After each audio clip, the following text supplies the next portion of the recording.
It was late afternoon when I first heard her voice. I was bent under the hood of an old Volvo 2004, silver, with a hood latch that stuck, and a radiator that hissed like it had secrets. My hands were deep in the engine bay, slick with oil, when she walked into the garage. The bell above the door didn't ding loud, but the sound of her boots on the concrete floor caught my attention. Solid, measured. Confident like someone used to walking into rooms and being underestimated. Before we jump back in, tell us where you're tuning in from and if this story touches you. Make sure you're subscribed because tomorrow, I've saved something extra special for you. I didn't look up right away.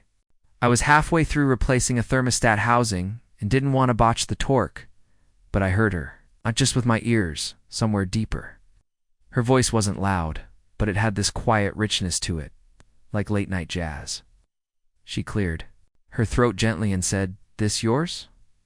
I finally looked up. She was standing by the workbench, holding a coffee that looked too delicate for a garage.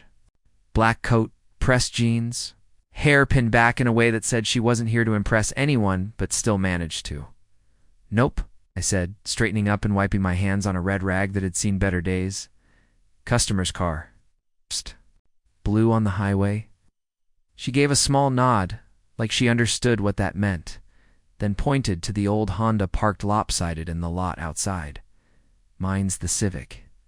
It's making a noise. I don't know cars, but it sounds like a coffee grinder and a washing machine had a baby." That made me smile despite myself. Most people try to sound smarter than they are about engines.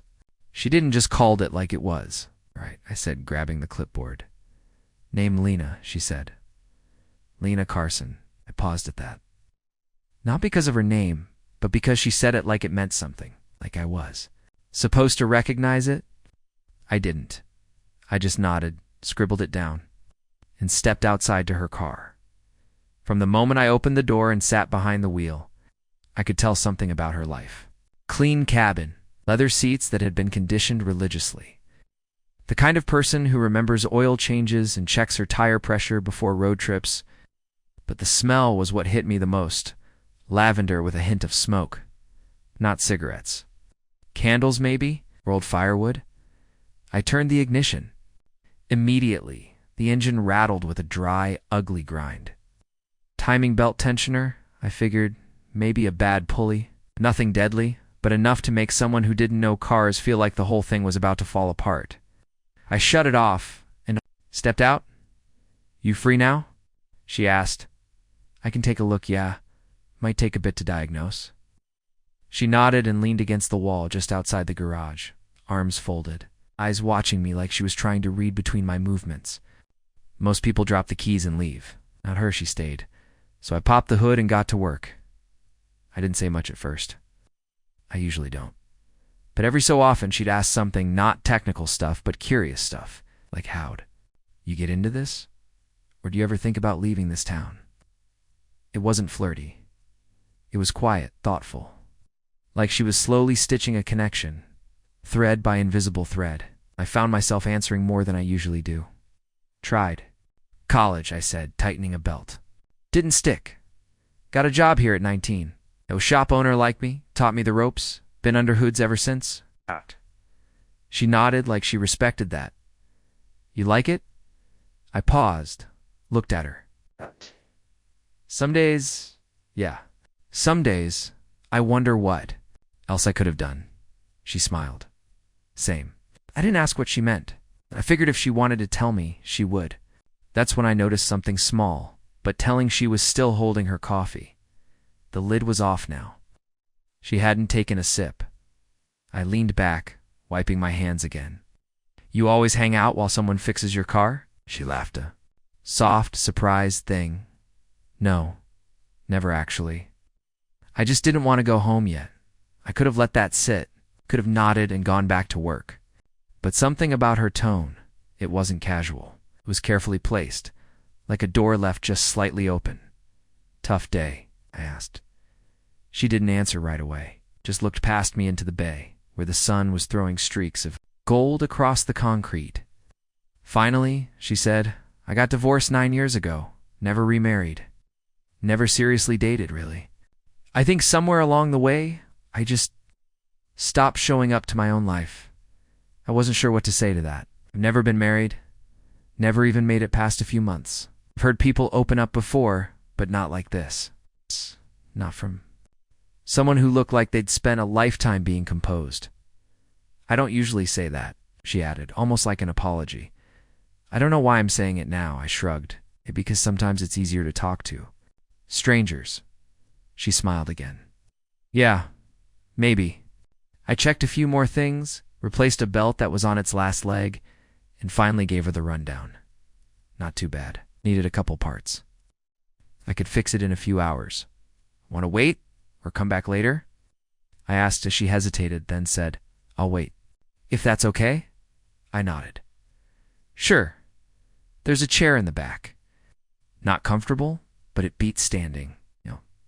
She followed me, quiet, looking around the garage like it was the first time she'd seen it for real. And then, as I was bending down, grabbing the new belt off the shelf, I felt her come closer.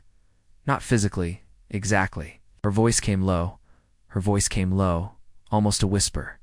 I'm 49, she said. I've never asked this before. I froze, the part still in my hand. My pulse ticking faster for reasons I didn't understand yet. She didn't finish the sentence. Not yet, just let it hang there in the air. Between us, heavy and alive. And I knew whatever she was about to say wasn't about the car. It was about something broken. Yeah, but it wasn't made of metal. And maybe, just maybe, she thought I could help fix that too. I didn't say anything right away, just stood there, holding the replacement belt. Fingers locked tight around the rubber, like it was the only thing keeping me grounded. I glanced at her, but she wasn't looking at me. Her eyes were focused on the floor, or maybe on the space between us. Whatever she was about to say, it had been sitting inside her for a long time. I could feel it. Some words come out with no weight. Hers felt like they'd been built brick by brick over years of silence. I've never asked this before, she repeated, quieter this time, like she was talking to herself. Testing the words again before handing them over. I waited. I've learned that sometimes silence is better than a prompt. People fill silence with the truth if you let them. And sure enough, after a few seconds, she lifted her head and looked right at me. Would you sit with me? Just a minute. I don't want to be alone right now. That was it. No dramatic confession, no hidden agenda. Just that. But the way she said it shook me more than if she'd said she loved me or that her world was falling apart. There was something almost childlike in the way she asked. Vulnerable, like someone who wasn't used to needing anything from anyone. I nodded slowly, placed the belt on the bench, and motioned toward the back of the garage. There was an old plastic chair and a milk crate I used as a table. Nothing fancy, but it was private enough. She walked over and sat down gently, tucking her coat around her like armor. I sat across from her, elbows on my knees, hands still greasy, feeling like I was in a moment I hadn't trained for. She took a breath. I know that probably sounded ridiculous, she said. But I mean it. I'm always doing things alone. Go to restaurants alone. I see movies alone. I sleep alone. I'm used to it. But today, it just felt heavier than usual. Like there was some fog I couldn't shake. I didn't interrupt. I just listened. That was all she needed. I used to think independence was the goal. She continued, that needing someone meant weakness. My ex, he made me feel like needing him was a failure. So I stopped.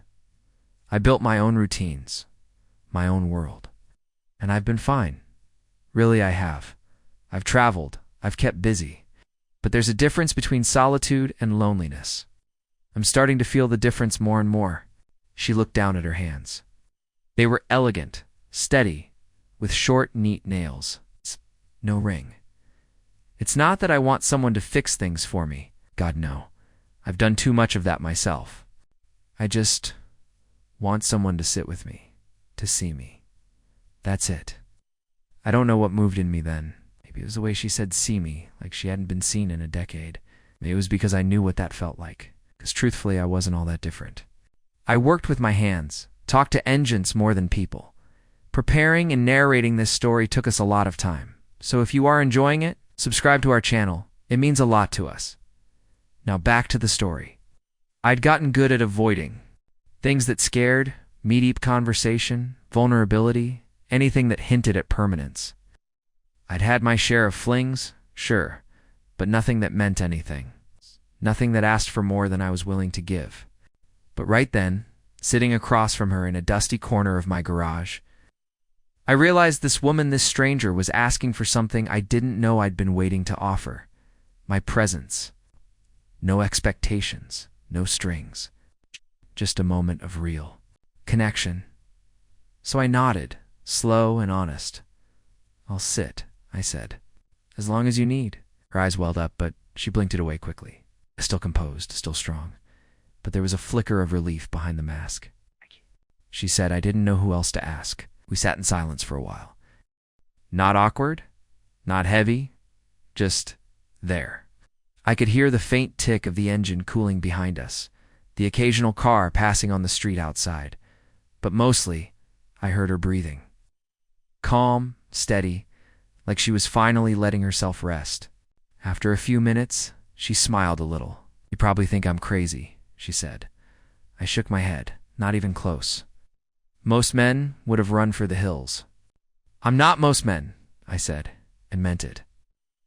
She laughed then, soft and real, the kind of laugh that comes from surprise. "You're not what I expected," she said. "Neither are you," I replied, and that hung between us for a second. Warm, full of potential.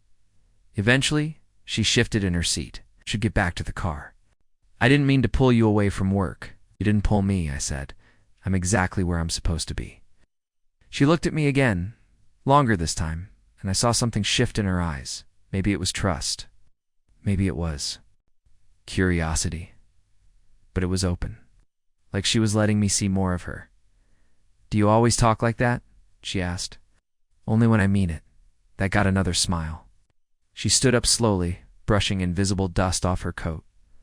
"Well then, take your chair. But only if you promise to keep talking like that." I grinned. Deal. I went back to work on her car, but something had changed. I wasn't just fixing a Civic anymore. I was aware of her sitting quietly behind me, sipping coffee, watching. Not with impatience or pressure, but presence, like she was choosing. To be here, not just waiting for a repair, and I was choosing it too. When I tightened the last bolt and closed the hood, she stood and walked over. "So, will it survive another week?" "Better than that," I said. "She's good to go." She handed me the money without looking at it. "Do you always talk to cars like people? Only the ones worth saving?" That earned me a look. One of those slow blinks, followed by a glance that lingered just long enough to feel like a touch. "Thank you," she said, softer than before, "for everything." "You're welcome." She walked to her car, opened the door, then turned back. "I'm not going far, just back home, but I'll probably be back. This old car's got a lot of miles left in her, and so do I." I watched her drive away, the taillights flickering red in the fading light. I didn't move for a long time after. Something in me had been cracked open, and I wasn't ready to patch it back up just yet. Not when it finally felt like air could get in. That night, I couldn't stop thinking about her voice. Not just the words, the tone, the tremble, the way. She said I've never asked this before, like she'd been waiting her whole life for someone to answer without running. I wasn't running. I didn't know what came next. But for the first time in a long time, I hoped there was a next, and that it involved her. The next day was colder than usual. Seattle's kind of cold isn't sharp like the Midwest or brutal like the East. It's damp. Sneaks into your bones, makes you feel like you're wearing a wet shirt under your skin. I had the space heater running in the corner of the shop and a mug of burnt diner coffee that tasted like rusted hope. Still, I couldn't stop thinking about her, Lena. The woman with the steady hands and the voice that carried weight like it had learned not to ask for help too many times. The woman who whispered that she didn't want to be alone and somehow made it sound like a confession and a prayer. I replayed our conversation more times than I wanted to admit, not because I was confused, but because it mattered. Her words echoed. Presence lingered. That lavender and smoke smell stuck in the collar of my shirt, like she'd marked me without meaning to. I wanted to see her again. Not just because she was beautiful, though she was, in a way that didn't ask for attention but commanded it.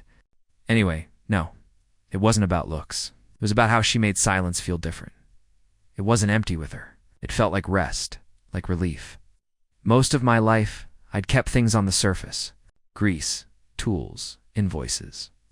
Work kept me busy, and busy meant safe. No one expected you to talk about your past while changing spark plugs. But she hadn't just cracked something open. She'd done it gently without force, like a hand brushing. Dust off glass. That morning, I was elbow deep in a transmission swap when the bell above the shop door rang again. My heart kicked a little faster, like it already knew. I looked up and there she was. Lena. She was in a soft brown sweater, jeans that fit like they were made for her, and a coat with one button undone. Her hair was tied back loosely, strands falling around her face. She looked tired, but not. In the physical way, in the soul-deep, carried dash to dash much dash 4 dash too long kind of way.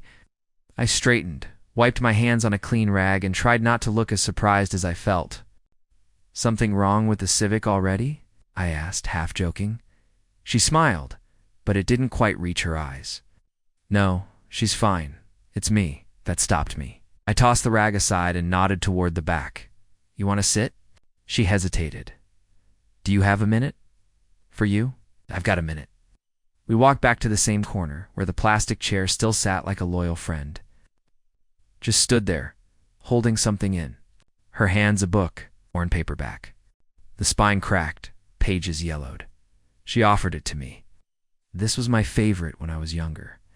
I used to read it when things got hard. Thought you might like it. Took it slowly, caught off guard. "You came here to give me a book?" "No," she said, finally sitting down. "I came here because I didn't know where else to go." She looked up at me, eyes searching, and added, "But the book felt like a good excuse." I sat across from her again, same milk crate, same space between us, but it felt different now, like something had shifted and neither of us wanted to pretend otherwise. "What happened?" I asked quietly. She looked away. "I visited my sister last night. She has a husband, 3 kids, 2 golden retrievers, the whole perfect little life. And she asked me when I was going to stop playing independent and settle down." That's brutal. She didn't mean it that way, but it stuck. She rubbed her hands together. "I've been telling myself for years that I don't need anyone, that I'm fine. What if I've just been scared?" I didn't say anything. I knew that fear. Fear of needing. Fear of someone leaving once. They knew the full story. I'd built a life around not depending on anyone because depending meant risk. She sighed. "I don't want to be a project. I'm not broken, but I don't think I know how to let someone in. Not really." I leaned forward, elbows on knees. "You just did yesterday. That was letting someone in." She looked at me like she wanted to believe it. "Did it scare you?" "Hell yeah," I said. But it also felt honest. "And I don't get a lot of that." She nodded, slow. "Me neither." A beat passed, long and full. Then she asked, "Do you ever feel like you missed something? Like a chapter in your life got skipped?" I looked around the garage. Tools I'd used for a decade. The same for walls. The same oil-stained concrete. Sometimes I said, "But maybe this is the chapter that matters.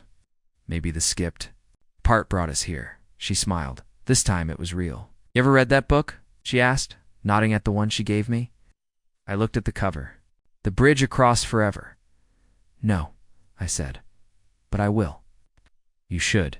It's about 2 people who meet too late, but love each other anyway." That hit me in the chest. "You think it's ever too late?" She met my eyes.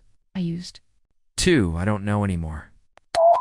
And just like that, we sat in the quiet again. No drama, no declarations. Just the sound of breath and distant traffic and a heater buzzing in the corner.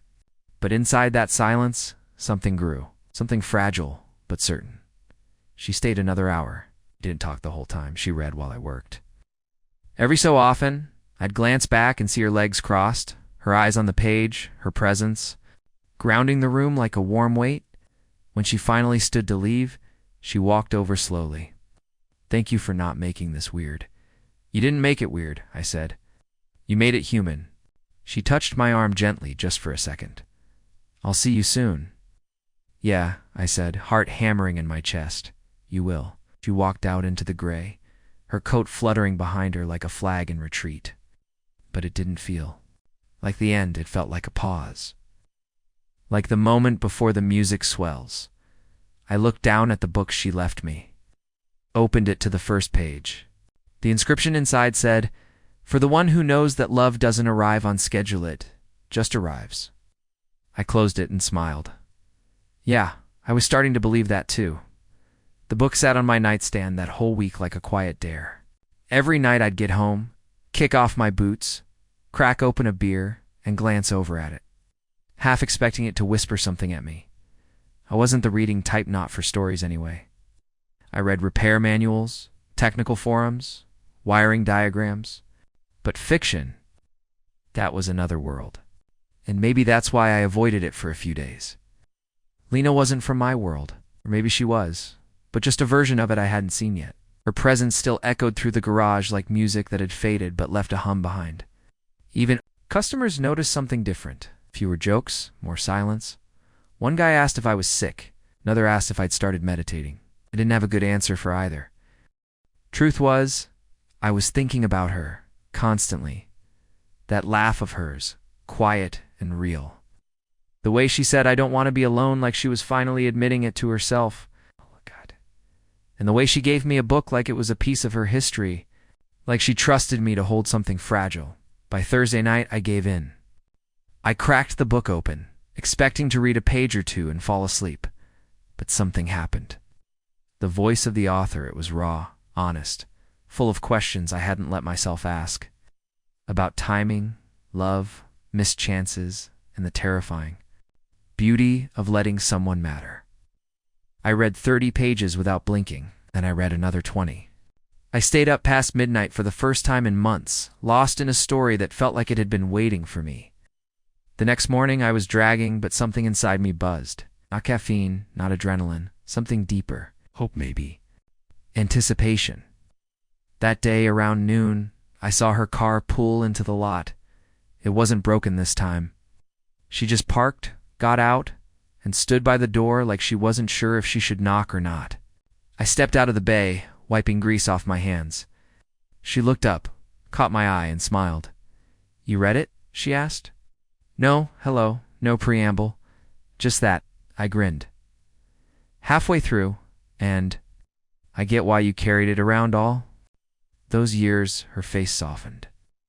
I was afraid it'd be too much, or too sentimental. "It's real," I said. "Like you." She blinked at that, caught off guard. Then she stepped closer, hands tucked in her coat pockets. I had. "A rough morning," she said. "Didn't know where to go. My sister called again. Wanted to set me up with someone. A dentist. 48, 2 kids. Widower. On paper. Perfect." I raised an eyebrow, and off paper. "He talks about himself in the third person," she said dryly. I laughed, maybe louder than I should have. "That's a crime. Ink." "You," she said, smiling. Anyway, I got in the car and just drove. And somehow I ended up here. I leaned against the wall. "You hungry?" Her eyes lit up, just a little. "Starving." I nodded toward the street. "There's a diner a few blocks over, not fancy. But they make a mean grilled cheese and tomato soup." She tilted her head. "Are you asking me to lunch? I'm inviting you to warmth and food. The rest is optional." That made her laugh, really laugh this time. Kind that comes from the belly, not the throat. "All right," she said. "Lead the way." We walked side by side, not touching, but close enough to feel each other's energy. The street was quiet, the air crisp. I opened the door to the diner, and she stepped in first, her hair catching the light like it had something to say. We took a booth in the corner. I let her slide in first, then sat across from her, both of us shrugging off the cold. The waitress came over with 2 mugs of coffee and 2 menus that didn't need to be read. Lena didn't say much at first. She just held the mug in both hands like it was grounding her. "This is nice," she said after a few minutes. "Simple." "Life's complicated enough," I said. "Simple's a luxury." She looked at me over the rim of her cup. You always talk like that? It's only when I mean it.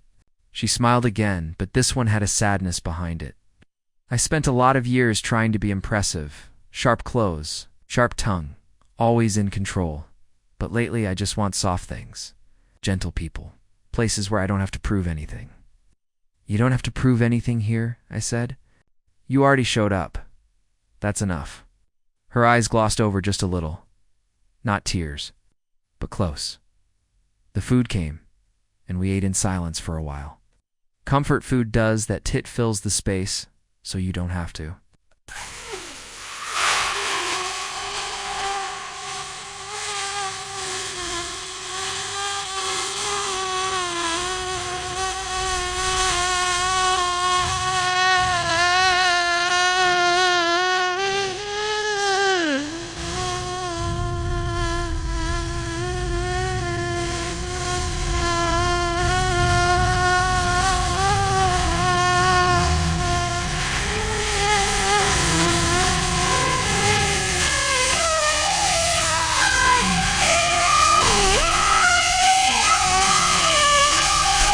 Cheese in the soup, and I noticed the way her hands moved, careful, precise. Like someone who'd had to hold fragile things all her life and didn't trust the world not to drop them. I wanted to say something, anything, but I didn't want to break the spell, so I just watched her. And when she finally set her spoon down and leaned back, I asked, "You always end up in garages when the world gets too loud. Just yours." She said, "Yours is the only one that feels quiet." That hit me somewhere I didn't have words for. We finished lunch, paid the check, and stepped back out into the cold. She walked a little slower now, like she wasn't in a rush to leave. Neither was I. As we reached the corner near the shop, she stopped and looked at me. "You know, if this were a movie, this would be the part where I kissed you." I looked at her. "So what's stopping you?" "Life," she said. "Fear. The fact that I'm not a girl anymore, and I've been hurt more than I'd care to admit." I stepped closer, not touching her, just closing the space. "You're not a girl, you're a woman. And everything you've lived makes you more, not less." She looked up at me, eyes wide, and for a moment, time stalled. The air between us felt electric. She didn't lean in. Neither did I. Instead, she smiled and whispered, "Not yet." I nodded. "Whenever you're ready." She turned and walked to her car, each step careful, deliberate. I stood on the sidewalk watching until she pulled out of the lot and disappeared. Around the corner, then I walked back to the shop, sat on the stool by the workbench, and opened the book again. The chapter I landed on was titled "When You Know, You Know," and I think maybe I was starting to. The next time I saw Lena, it was raining, not the kind of stormy dramatic rain that makes you want to stand in it like you're in a movie, but the quiet, steady kind that turns everything gray and makes the world feel smaller, softer. The garage smelled like wet asphalt and engine oil. I was finishing up a brake job when I heard the familiar rhythm of her footsteps on the wet concrete. No announcement, no knock, just presence. I turned, and there she was, standing just inside the open bay door, wrapped in a slate blue trench coat with her hair tied back in a low knot. She didn't smile, but she didn't have to. Her eyes found mine, and in that glance, there was a conversation we didn't need to speak aloud. "Rain's always been my favorite," she said, stepping in. "Makes it easier to think." I grabbed a towel and dried my hands, leaning against the tool chest like I'd been waiting for her. Maybe I had. Thinking about what? Asked. She shrugged, slow. "It's memories, all the stuff you usually shove down during sunny weather." She walked further into the garage and stopped near the old Civic, which had become her unofficial parking spot. Her fingers trailed along the hood, absent-minded, like she was petting a memory. "You ever think about how many versions of ourselves we leave behind?" she asked. "The person I was at 25, she wouldn't even recognize me now." She was loud, defiant. Thought she had forever to figure it out. I moved closer, careful not to fill the space too fast. "You miss her?" Lena gave a small smile. "Sometimes, but mostly I wonder what she'd think of me now. Would she be proud? Or disappointed that I didn't end up where she thought I would?"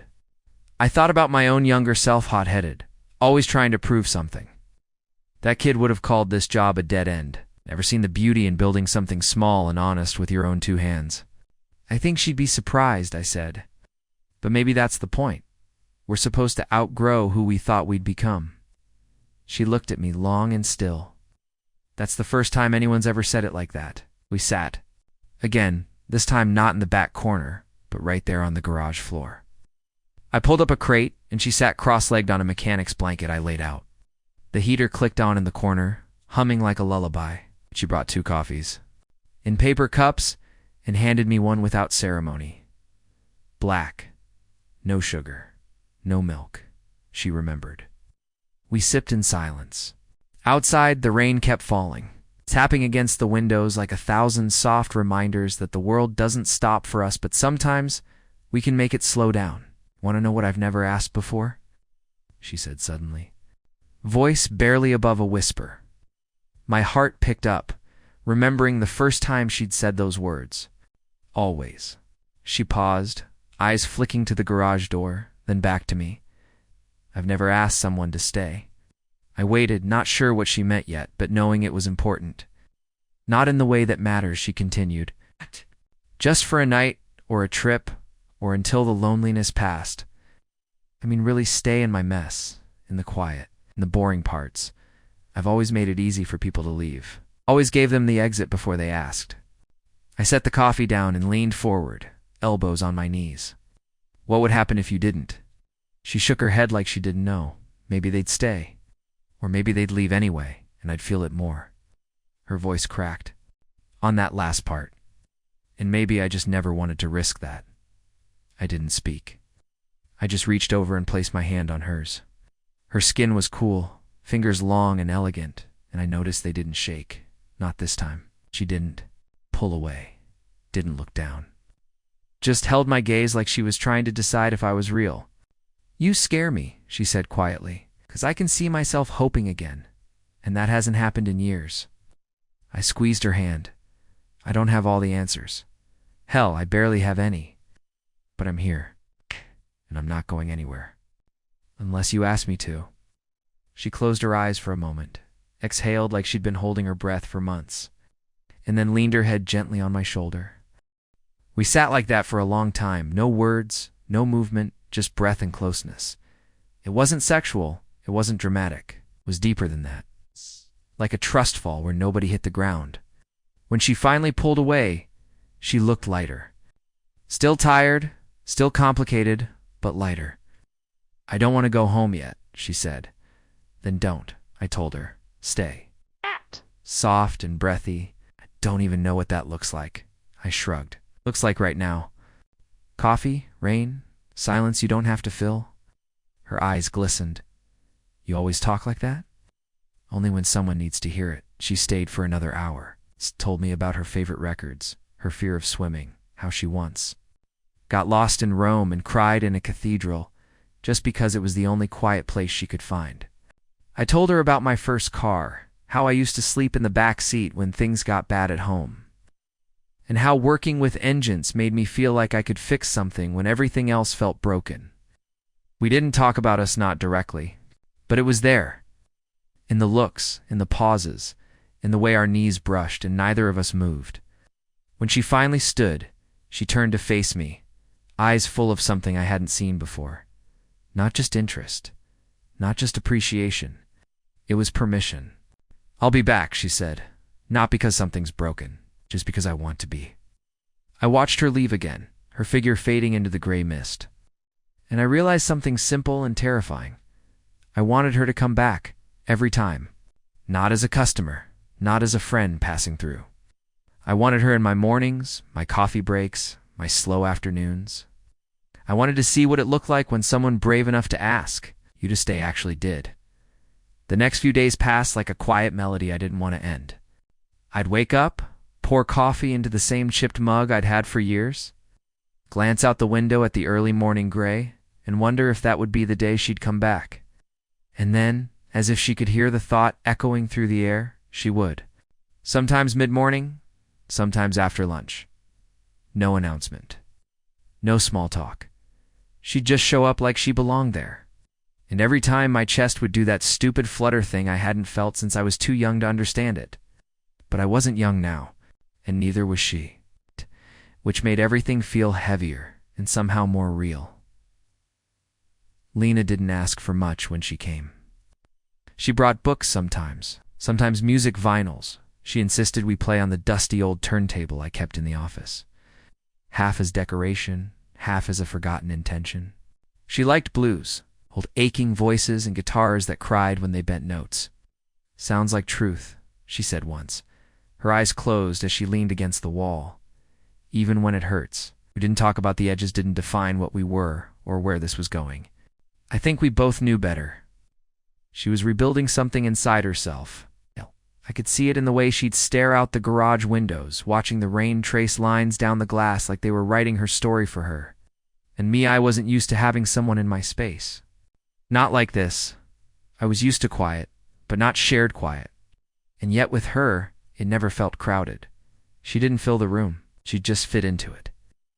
One morning, I found her sitting on the back step, sipping from her coffee, wearing a thick sweater and those soft jeans she always wore like they were made just for her. Her Civic was parked a few feet away, engine off, windows up. She wasn't here to fix anything. She was just here. "I had a dream last night," she said, when I stepped outside and sat beside her. "You were in it." My pulse jumped. "Yeah, what was I doing?" She smiled. "Fixing a car, obviously. But I was the car." She took another sip of coffee, then added, "And you were fixing parts of me I didn't know were broken." I didn't know what to say to that. Not right away, but I felt it. In my chest. In my ribs. In the place where men like me usually keep things buried. "Maybe we're both fixing things," I said after a minute.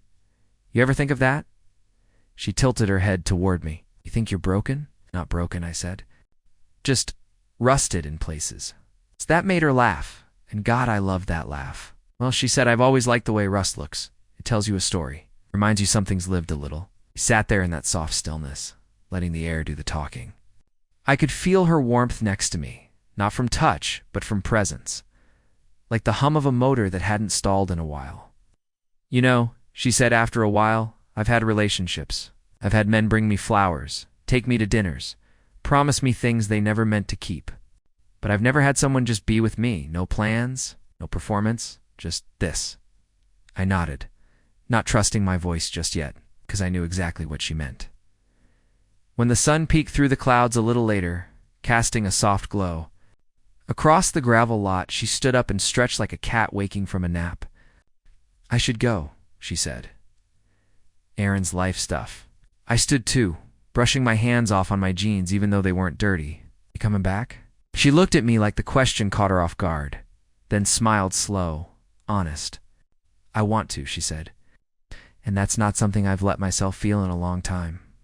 Then she walked to her car, slid behind the wheel, and rolled down the window. "Want to hear something crazy?" "Always. Haven't thought about my ex in 3 weeks. And that's never happened before." I stepped closer, leaned one hand on her car roof. "Maybe that's not crazy," I said. "Maybe that's what healing looks like." Her eyes met mine, searching for something. "Maybe it is." Drove off a minute later, and I stood there long after the sound of her engine had faded, watching the empty road like it might give me answers, but it didn't, and maybe it didn't have to. Later that night, I pulled the turntable out from the office and brought it into the garage, cleaned it up, wired it to the old speakers I hadn't touched in years. I found a record she left behind at a James and placed the needle gently at the edge. As the first notes played, echoing off the metal walls, I stood there in the middle of the shop, the same place I'd spent a decade keeping things running, and realized I wasn't thinking about the next job, or the next invoice, or the next day. I was thinking about her, her voice, her coffee, her presence, and how maybe, just maybe, there were things in this world worth more than just fixing. Maybe some things, some people were meant to be kept, not repaired. And if I was lucky, maybe she'd let me keep showing up. Not as a savior, not as a repairman, but as something else entirely. Something I hadn't asked to be, but couldn't stop hoping for. Something I didn't even have a name for yet. I didn't see her for 3 days. Not that I was counting, but I knew the exact rhythm she'd fallen into midweek mornings or rainy afternoons. And the silence left behind when she didn't show up felt different now. It wasn't just the absence of her boots on the concrete or her voice curling around blues lyrics playing from the garage speakers. It was the shift in the atmosphere, the quiet that felt a little too quiet. I tried to focus on the work, a transmission swap, 2 oil changes, a radiator flush. Hands busy, head spinning. I didn't text her. I didn't want to be that Githa one who needed too much too soon. She hadn't promised anything, and yet it felt like she had. Just by sitting with me, by letting me in without making a scene about it. The intimacy of presence. I told myself she was probably just busy. Life happens. People disappear for normal reasons. Still, every time the bell above the shop door rang, my head turned faster than it should have. On the 4th day, she walked in. No Civic, no coat. Just Lena in a dark green sweater and black jeans, her hair pulled back in a loose twist like. She'd been somewhere formal and didn't have the energy to care anymore. Her face was pale, her eyes shadowed with something she hadn't brought here before. I didn't speak right away. I just reached for the shop towel, wiped my hands, and waited. She looked at me like she didn't know how to start, like words were heavy things, and she hadn't figured out how to lift them yet. "Can we talk?" she asked softly. "Of course," I said. "You okay?" She gave a weak smile. "Not really." But I didn't know where else to go. I nodded toward the back where the milk crate and plastic chair waited like loyal soldiers. She followed me, moving slower than usual, like she'd been carrying a weight all day, and finally let herself feel it. When she sat, she didn't cross her legs or adjust her sweater like she usually did. She just folded into herself, arms wrapped around her middle. I sat across from her, close but not crowding. "My mother passed this morning," she said. It hit like a wrench to the gut. Not because I knew her mother, I didn't even know her name, but because of the way Lena said it. No drama, no tears. Just the clean cut of truth delivered with the stillness of someone who'd rehearsed it 1,000 times on the way over. She'd been sick for a while, she added. Lung cancer. I didn't tell many people. She didn't want the sympathy. Her eyes drifted to the concrete floor. We weren't close, not really. But she was still. My mother. I didn't say I was sorry. Not yet. Sometimes sorry is just a placeholder when you don't know what else to say. I waited. She continued, voice calm but frayed at the edges. She used to say I was too independent, that I didn't know how to love properly, that I was too cold. She let out a short breath that almost sounded like a laugh. I guess that's what sticks with you. Not the holidays or the birthdays, but the things you wish she'd never said. I wanted to reach out, to hold her hand again like before, but something told me this moment wasn't about comfort. It was about letting her bleed a little in peace. She never met anyone I dated, Lena said. Not after my ex-husband. Said. She didn't want to encourage the cycle. She looked up at me then, and I saw something fierce behind the grief, not anger. I'm not even sure why I'm here right now. You're not family, you're not. She trailed off. Not what? I asked gently. Not anything official. Not a boyfriend. Not someone I've explained to anyone. You're just you. I leaned back slightly, let the words land. You don't have to explain me, I said. You came here? That's all that matters? Her lip trembled just a little before she caught it. I didn't want to be alone. Thought I would. I thought I could handle it. But after the hospital, after the paperwork, after the quiet, in her apartment, I got in my car and drove. I ended up here. You're not alone, I said. You never were, even when you thought you were. She looked down at her hands and whispered, I'm so tired of carrying things by myself. That broke something in me. I moved to the chair beside her, not across from her, slowly, carefully. Then I reached out, and this time she didn't flinch. Her hand found mine and held it tight. You don't have to carry everything today, I said. Not here. She leaned her head against my shoulder, and I felt her exhale, deep, shaky, surrendering. We sat like that for a long time. The garage didn't make a sound. Even the rain had stopped. After a while, she pulled back just enough to speak. "Do you think some people are just built to be alone?" she asked. "No," I said. "I think some people just haven't been loved the way they needed. Doesn't mean they weren't meant to be." She looked at me like I'd said something she hadn't realized she'd been desperate to hear. Then she nodded once. Slow. "I want to. Stay a little longer," she said. "Take all the time you need," I replied. I made her tea that day. Dug out an old kettle from the break room, found a box of chamomile that had probably expired but still smelled good enough. We didn't speak much more. She curled up on the mechanic's blanket again, her back against the wall, eyes half closed as the warmth seeped back into her. And I worked, quietly, just a few feet away, like the hum of my tools and the rhythm of my hands could stitch something back together for both of us. The next morning, I came in early. Not because I had work piling up, though I did, but because I needed the space ready. Swept the floor twice, even though I knew it didn't matter to her. Put on a fresh pot of coffee, wiped down the old plastic chair, checked the weathered couch I'd dragged in from the junk pile last week and cleaned up, just in case she wanted something softer. She hadn't said she was coming. She didn't need to. Some part of me had already begun making room for her the way. You start keeping an extra toothbrush at your place for someone you haven't asked to stay yet. It wasn't about planning. It was about hope, subtle and unspoken. I worked all morning in a kind of rhythm I hadn't felt in years.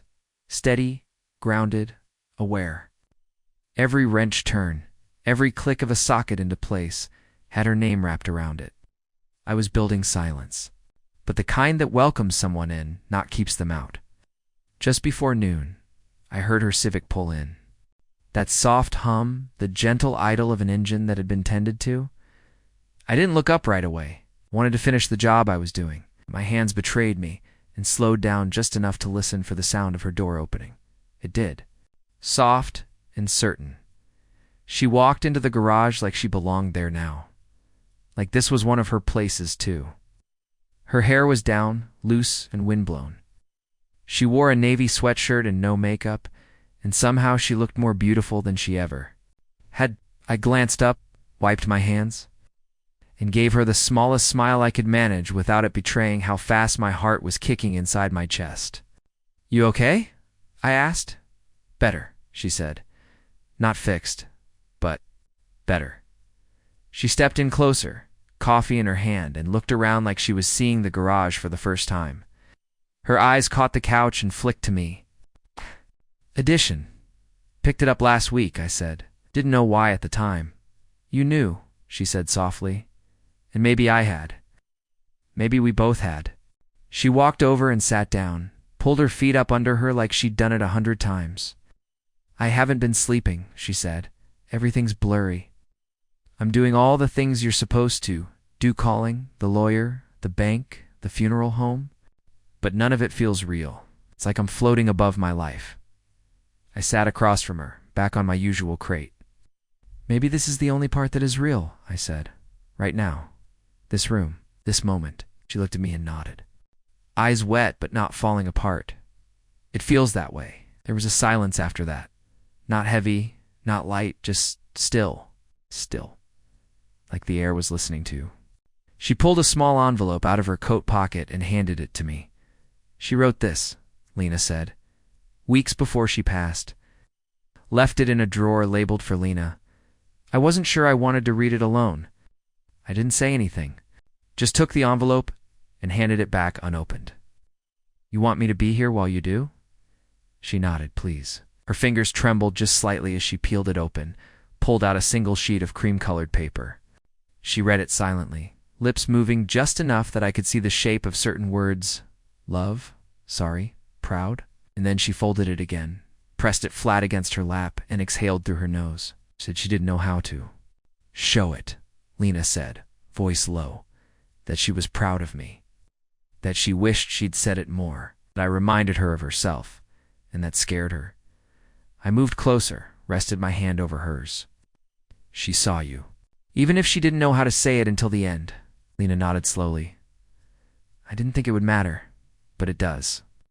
It matters so damn much." I let her feel it, let the moment live. Without rushing past it, she stayed the whole afternoon. Didn't say much more after that, just sat. Read from the book she'd brought, occasionally watched me work while sipping slowly from her coffee. She didn't need conversation. She needed space that didn't demand anything from her. I gave it to her. Around 5, she stood and stretched, her body cracking like an old house settling. "I should go," she said. "It's getting late." I nodded, not wanting to make it harder. She walked toward the door, then stopped, turned back. "This place, it feels like something I didn't know I needed. A quiet place that waits for me." I didn't know what to say to that, just nodded once. She looked at me, her gaze soft and wide open. "If you ever wonder why I keep coming back, it's not just for the quiet, it's for you." My throat tightened.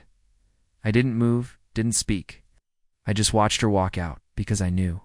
If I said anything right then, it would come out wrong or too much, and I didn't want to rush this. Whatever this was, it wasn't fragile, but it was delicate. It's the kind of thing that asked you to be patient with it, to meet it where it stood, not where you wanted it to be. That night, I didn't sleep much either. I kept thinking about her words, a quiet place that waits for me. I didn't know if I'd ever been anyone's safe place before. I'd fixed cars, solved mechanical problems, but being someone's silence, someone's exhale, that was new. That was holy. I got up at 2 in the morning, pulled on my boots, drove to the shop, turned on the heater, and just sat there. Alone, but not lonely, waiting in the best way, and hoping she would keep showing up. Not because she needed to, but because she wanted to. Because sometimes the best kind of love doesn't start with fireworks or first kisses. Sometimes it starts with 2 people sitting in a quiet garage doing nothing, and slowly building everything. The morning after I sat alone in the garage, I found myself doing something I hadn't done since. I was a kid waiting for a parent that didn't show. I was watching the clock. The coffee on the workbench had gone cold, the radio played low, and the shop was too clean, too still. I wasn't behind on jobs, but I kept pretending to be busy tightening bolts that didn't need tightening. Organizing the same socket wrenches I'd organized yesterday. Every time a car drove past, I paused. It wasn't just that I wanted to see, I expected to. Like we'd crossed some invisible line, and now she was part of the rhythm. And when she didn't come by noon, something in my chest tightened. Like the shop had lost its heat even with the furnace on. I told myself to get over it. People have lives. Grief doesn't run on a schedule. Hope's a stubborn thing, and I'd let mine grow roots. Around 2, I heard the Civic, that soft, familiar hum that now sounded more like music than machinery. I didn't go out to meet her. I waited inside, not wanting to look like I'd been standing at the door like a fool. She walked in without, knocking, holding a small paper bag and wearing a look I couldn't read, yet half smile, half something else. "I brought sandwiches," she said, like it was the most normal thing in the world. Didn't feel like eating alone. I pointed to the couch. "You never have to ask." She set the bag down, pulled out 2 wrapped paninis and 2 bottles of orange San Pellegrino. It's Italian. My mother used to drink these, said they reminded her of Rome before life got hard. She sat cross-legged on the couch, handed me a sandwich, and unwrapped hers without ceremony. We ate in silence for a while, not because there was nothing to say, because this was how we spoke, now through presence, through shared meals, through eye contact that lasted a second too long. After a few bites, she said, "I cleared. Outer apartment today?" I nodded slowly. "That's hard." "Yeah," she said. "But also, strange." Her place didn't feel like her anymore, like she'd already left months ago. What hurt most wasn't the lost it, was realizing I didn't miss her presence. I missed the idea of her. The version I always hoped she'd be. I let her words settle. "That's the cruel part of grief," I said. "Sometimes you're mourning something you never had." Her eyes met mine. "Exactly." She pulled a small silver pendant from her pocket and held it up between 2 fingers. This was hers. She wore it to every wedding, funeral, and holiday. Party for 30 years. I always thought it was ugly. I smiled. "Still do?" "No," she said, voice soft. Now it feels like a scar I want to carry. She placed it around her neck slowly, her fingers fumbling with the clasp. I reached forward without asking, took the chain gently, and hooked it behind her neck. My hands brushed the soft curve of her skin, and she didn't move. She just closed her eyes and let me. When she opened them again, something in them had shifted. "You're gentle," she said, like it surprised her. "You didn't expect that when I first walked in here." "Because I fix things with hammers and torque wrenches? Because men like you usually don't see women like me?" Leaned back slightly. "And what kind of woman are you?" She smiled without showing teeth. "One who stopped expecting to be looked at like she was worth staying for." I didn't rush a reply. I let it hang there, raw and painful and true. Then I said, "Maybe I'm not like other men." She laughed quietly. God, if I had $1 for every time I've heard that. "But I didn't say I was different," I added. "I said maybe. You get to decide." I quieted her. She set her sandwich down, leaned her elbows on her knees, and stared at the floor like it had answers. "It scares me," she whispered. "How much I like being here. How much I like you." My throat tightened, but I kept my voice steady. "That's not a bad thing." "No," she said, "it's worse. Because I don't know how to do this. Not anymore. Not after everything. I keep waiting to find the crack in the wall, the thing that makes it fall apart." "And what if it doesn't?" I asked. "What if it's not a wall at all?" She looked up at me, and there it was, again that naked truth, unfiltered and trembling. "Then I don't know what I'd do with that kind of kindness." I moved, closer, slow, and deliberate, until our knees touched. I took her hands in mine, warm and strong, and no longer shaking. "And let's take it slow. No labels. No promises. Just time, space, trust." She nodded, eyes glassy. "And grilled paninis," she said, half laughing, half choked. I smiled. "Yeah, can't forget those." We sat there, the food forgotten, hands still linked. It wasn't a declaration. It wasn't a grand gesture. Something had shifted, something subtle and permanent. The kind of shift you don't see from the outside, but feel in the marrow of your bones.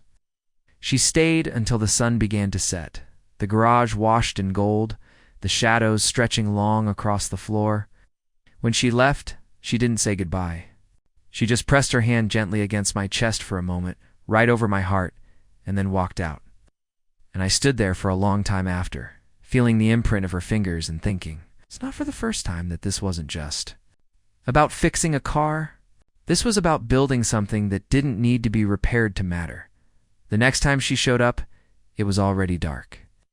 The garage lights glowed against the drizzle outside, casting everything in soft yellow, like a still frame from an old film. I'd stayed late, not for any real reason except that the place felt different when the world went quiet like the tools. The walls and the dust knew something was changing.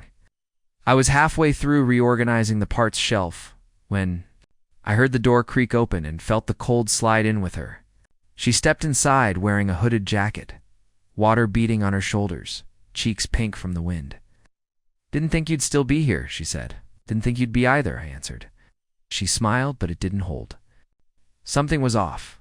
Her steps were slower, her eyes dimmer. "I couldn't sleep," she said, peeling the hood back. The silence in my apartment was too loud. I didn't ask what she meant. I already knew.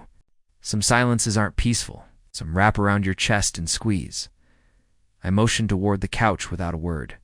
She moved to it like her body remembered the way, like her feet knew where to go before her mind caught up. She sat, but this time she didn't curl up or unwrap some thoughtful snack.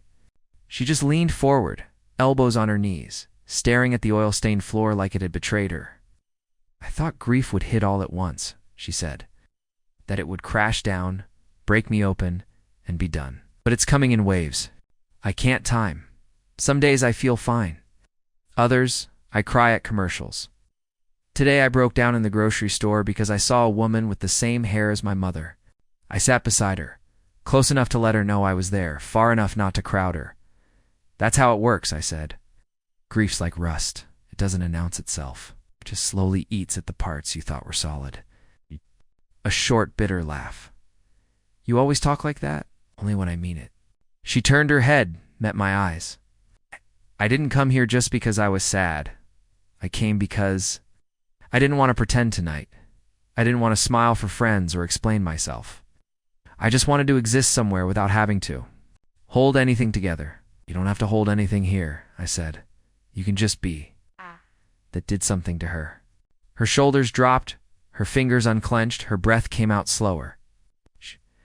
She leaned back against the couch, eyes on the ceiling. I used to think love meant never falling apart in front of someone. I think it might mean letting yourself fall apart because they're there. I didn't answer, not with words. I reached out and took her hand, rested it between us like a quiet promise. I don't know what this is, she said after a long pause. This thing we're doing? I don't have a name for it. Not even sure I want one. We don't need one, I said. Names are for other people. We just need to know what it feels like when we're here. She looked at me again, softer now. And what does it feel like to you? I squeezed her hand gently. Like the first moment of spring, when you're still wearing a winter coat because you don't trust the warmth yet, but it's there anyway? Her lips curved just enough to let a small laugh out. That's exactly it. We stayed like that for a while. No plans, no scripts. Just two people breathing in the same space, letting the weight fall off in quiet increments. She told me about a dream she had the night before, her mother sitting on a park bench, smiling like she never did in real life. She didn't say anything, Lena said. Just looked at me like she saw all the versions of me she never got to know. I didn't offer interpretations. I didn't need to. Some dreams are just visits. She rested her head on my shoulder after that like it was the most natural thing in the world. No tension, no build-up, just trust. And I didn't move. I didn't breathe too deeply. Just let her stay there, her weight anchoring something in me I hadn't realized was drifting. After a while, she said, "You don't flinch when I talk about hard things. Why?" I thought for a second, then said, "Because I've lived through enough of them to know that the hard stuff is the real stuff. And I'd rather be here in the real than anywhere else pretending." She stayed until midnight. We didn't kiss. We didn't cross any lines, but something passed between us, something permanent and unspoken. Like we'd built a language from nothing but glances and pauses and shared silences. When she finally stood to leave, she turned back at the door. "I don't know where this is going," she said. "Neither do I replied, "but I'm not walking away." She nodded, like that was all she needed. And then she was gone.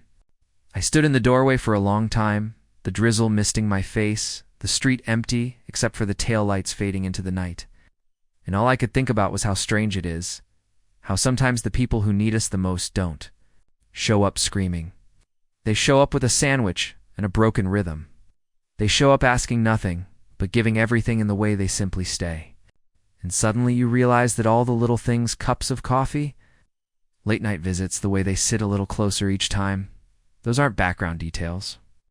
Those are the story. She didn't come by for 2 days after that night, and it wasn't the kind of absence that felt accidental. It was intentional. Like she was pulling back, not because she didn't care, but because she did too much. I told myself not to read into it. Told myself grown people need space. Connection doesn't always mean closeness every day. But still, I felt it. That quiet gnawed at me in a way that work couldn't drown out. I tried. Took on extra jobs, stayed late, reorganized shelves I didn't care about. But everything felt like filler. Like the world was holding its breath. And the truth was, I missed her. It's not in the dramatic, aching kind of way they write songs about. I missed her in the subtle, habitual way, like reaching for a cup you always assume will be on the counter. Like listening for a laugh that's supposed to come during the quiet part. And when it doesn't, your body notices before your mind does. She finally showed up on a Thursday, just after the lunch rush. Her Civic wasn't with her this time. She walked in from the sidewalk, hair a little damp from the drizzle, no makeup, keys in hand. She'd just walked out of a memory. "Hey," she said. "Just that." "Hey," I replied, wiping my hands on a towel. She didn't move right away, just stood near the doorway, like she was still deciding whether she'd changed her mind. "Sorry I'd disappeared," she added after.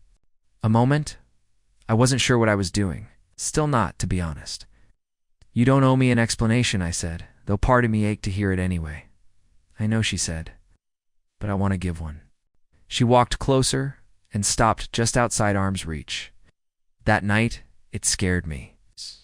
Not because anything happened, but because nothing did, and it still meant something. I nodded. I get it. You do? She asked, eyes narrowing. Because I'm not sure I do. I leaned against the workbench, trying to hold her gaze without pushing. You're used to love being chaotic, loud, messy, something you have to survive. Her face twitched. That's not fair. Not meant to be? It's just real. She swallowed hard. I think I'm waiting for the moment you disappoint me. And the longer you don't, the more it terrifies me. Like I won't know what to do with someone who just shows up. Then don't do anything, I said. Just let it be what it is. She stepped closer, dropped her keys on the tool bench like a line had been crossed. What is it? I didn't answer with words. I didn't need to. I took one slow step forward, not touching her yet, just standing close enough for her to feel the intention in my silence. Whatever you want it to be, I said finally. No pressure, no expectations. It's just something that doesn't break. When you breathe too hard? She closed her eyes at that, like the air around us had finally settled. I don't want to ruin this, she whispered. Then don't walk out on it before it even becomes something, I replied. We didn't define anything that day. We didn't talk about labels or timelines or plans, but something shifted. She stayed for the rest of the afternoon, not curled up on the couch, not hiding behind coffee cups or books. She stayed beside me while I worked, held a flashlight when I needed one, asked questions about what I was fixing, listened when I rambled about carburetors and faulty sensors and how the newer models try too hard to be clever. She didn't pretend to understand all of it, but she smiled anyway, and somehow that made me feel like every word mattered. At one point, she looked up from the hood of a '97 Ford and said, "You're patient with machines." Machines. Don't lie, I said. They tell you exactly what's wrong if you know how to listen. Wish people worked like that, she said. Right. Some do, I replied, and she looked at me with that knowing smile, the one that said she saw what I was trying not to say. The day faded into early evening, and she helped me lock up. When we stepped outside, the sky was that moody Seattle gray with a thin orange line stretching across the horizon. She turned to me in the parking lot, hands in her coat pockets. Can I ask you something weird? Sure, I said. Do you ever feel like we skipped the part where we were supposed to flirt and go on awkward first dates? I chuckled. Yeah, but maybe that's what makes this feel real. I keep thinking about how this started, she said, me walking in with a busted car, you covered in grease, trying not to roll your eyes at me. I didn't roll my eyes, I said. I didn't even look up at first. Exactly, she said, and now here we are. Sharing tools and tea and grief and silence. It's not a romance novel. It's not a script either, I added. It's ours. She stepped closer, just a breath away now. I'm not ready to call this anything, she said. I don't want to walk away from it either. Then don't, I said. It'd be the thing that doesn't need fixing. It eached up slowly and touched my jaw, her fingers soft but steady. I don't know how to be loved like this, she whispered. You don't have to, I said. Just stay. And she did. She leaned in, rested her forehead against mine for a long, slow second, then pulled back before either of us could turn the moment into something bigger. Tomorrow, she said. I'll come back tomorrow. I nodded. I'll be here. She turned and walked to her car, no hesitation in her step this time. And as she drove away, I stood under the amber shop light, hands in my pockets, heart doing that quiet dance again, and realized we were building something fragile, not because it was weak, but because it had never been forced. We hadn't made rules. We'd made room. Sometimes that's more sacred than all the labels in the world. She didn't come the next day, or the day after. But something in me didn't panic this time. I didn't stare at the clock or imagine worst-case scenarios. I didn't question what we were or what she felt or whether she'd changed her mind. Because the night she touched my face, rested her forehead against mine, and said tomorrow, I didn't hear a promise. I heard trust, and trust isn't about showing up on schedule. It's about knowing the connection exists even when no one's speaking. That was the difference with Lena. We weren't tethered by words. We were tethered by presence. Presence doesn't always walk through the door on time. Sometimes it lingers in the space someone leaves behind. Sometimes it hums in the places they've touched. I felt her in the garage even when she wasn't. There, in the coffee mug she forgot on the shelf. In the book still sitting on the edge of the couch. In the faint smell of lavender and rain that seemed to cling to the fabric cushions like a quiet echo. Still on the third day, I heard her before I saw her. Not her car this time, her laugh. Soft, restrained, like she was trying not to wake. Someone. She was outside, talking to a kid 16 maybe, wearing a hoodie too big for him in that wild, aimless energy I remembered from my own youth.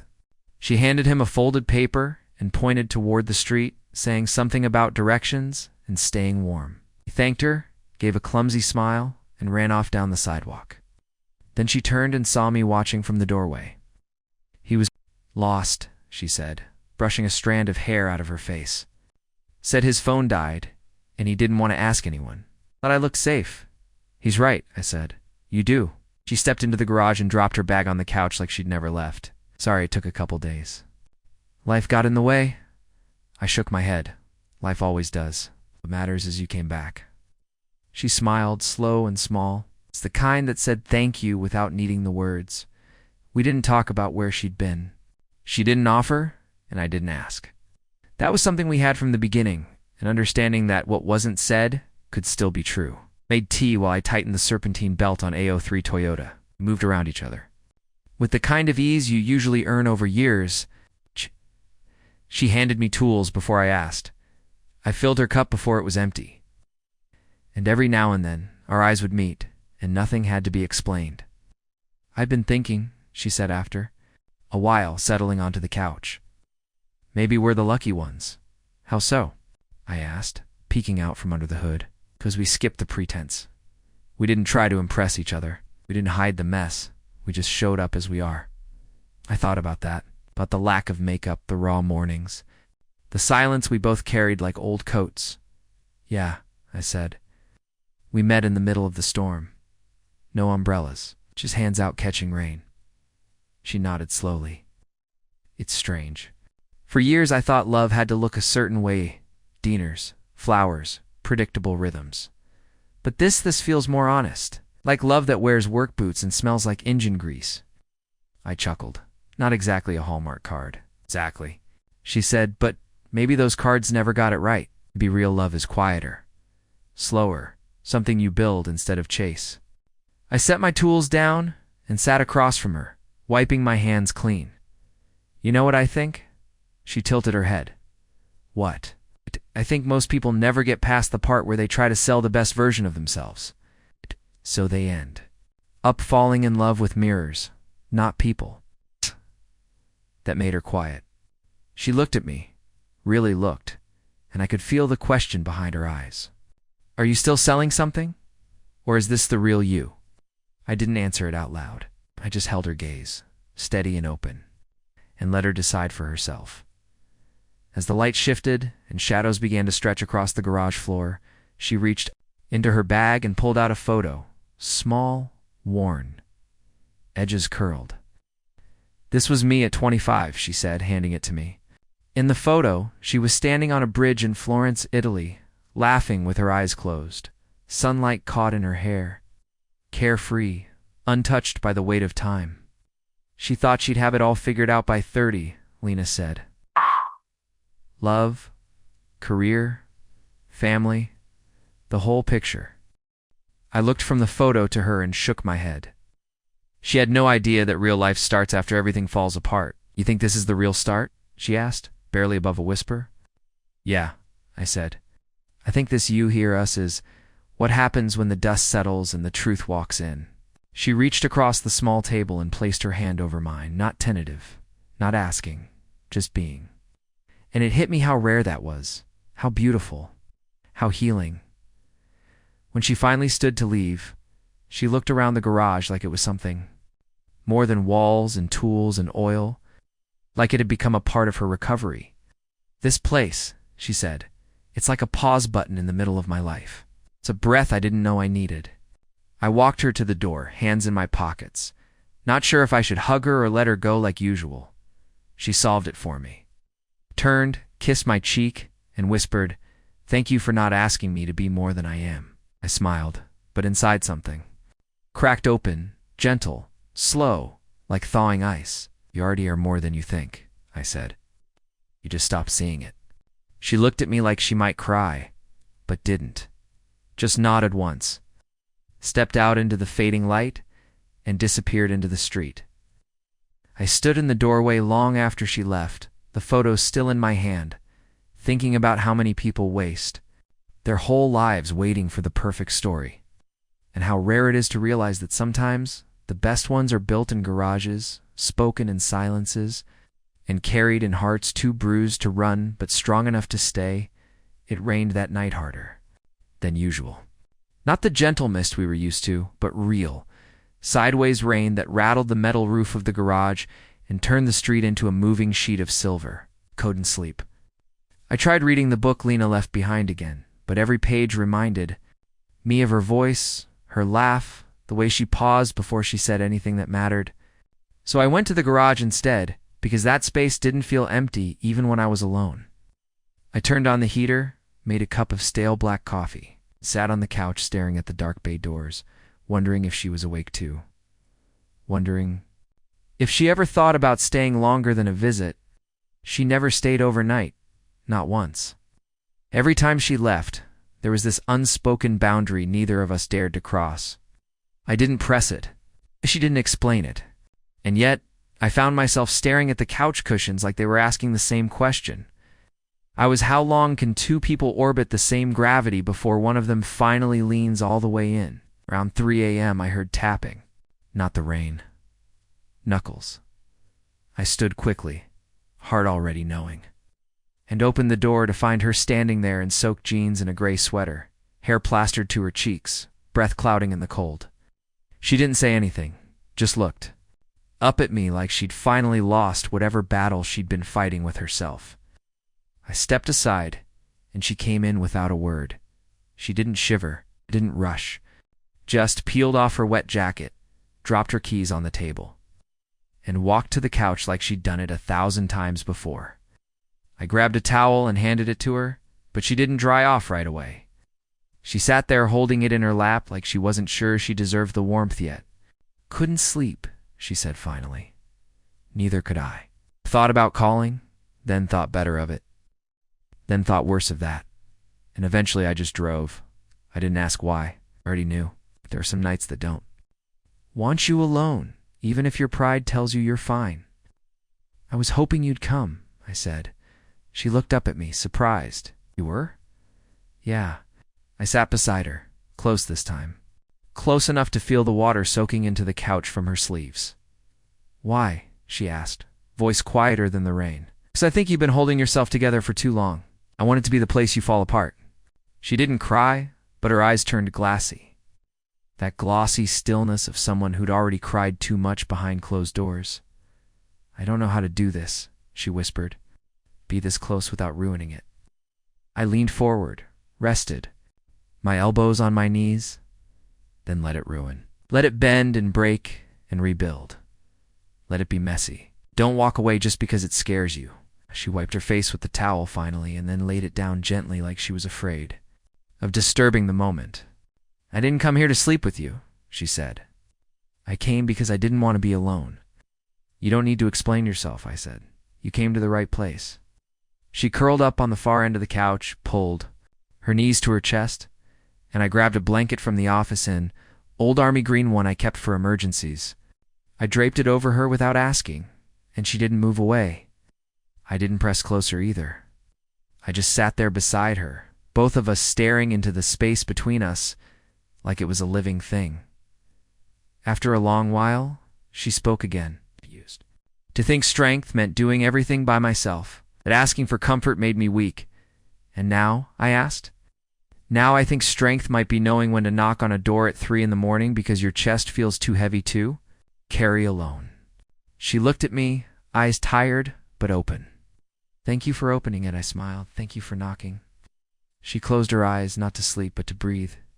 Deeper, slower. Her shoulders stopped hunching.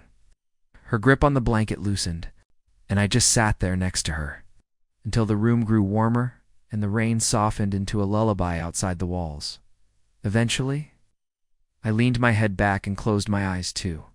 We didn't touch, not even a hand.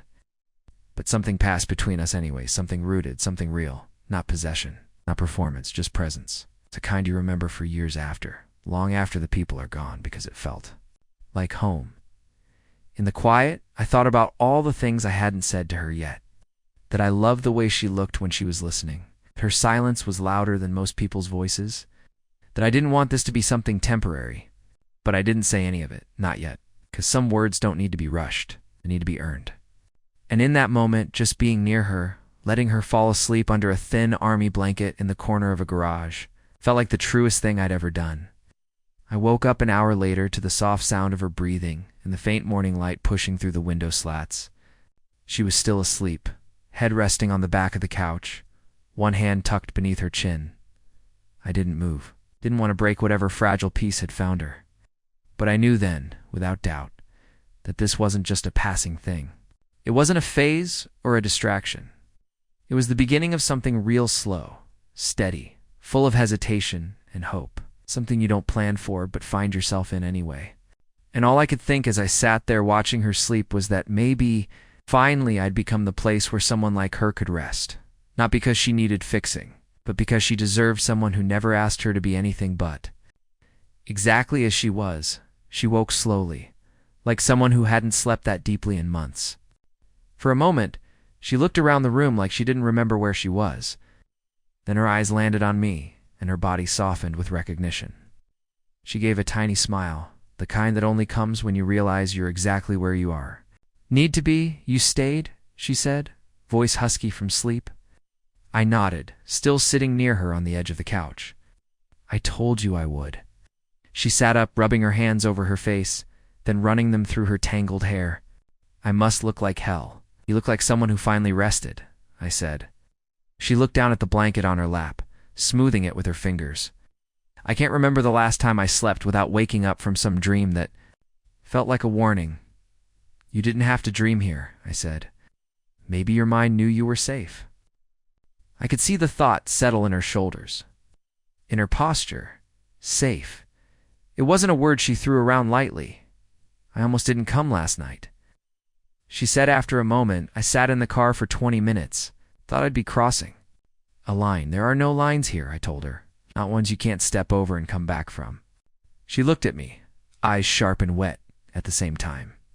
"But what if I step too far? What if I mess this up?" I shrugged. "Then we figure it out. There's nothing to ruin if we keep talking." She let out a slow breath, nodded, and leaned, her head back against the cushion. "I'm not used to being this honest.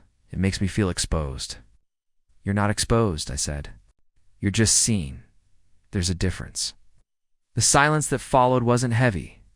It was thoughtful. She reached for her phone in her bag, glanced at the time, then let it drop.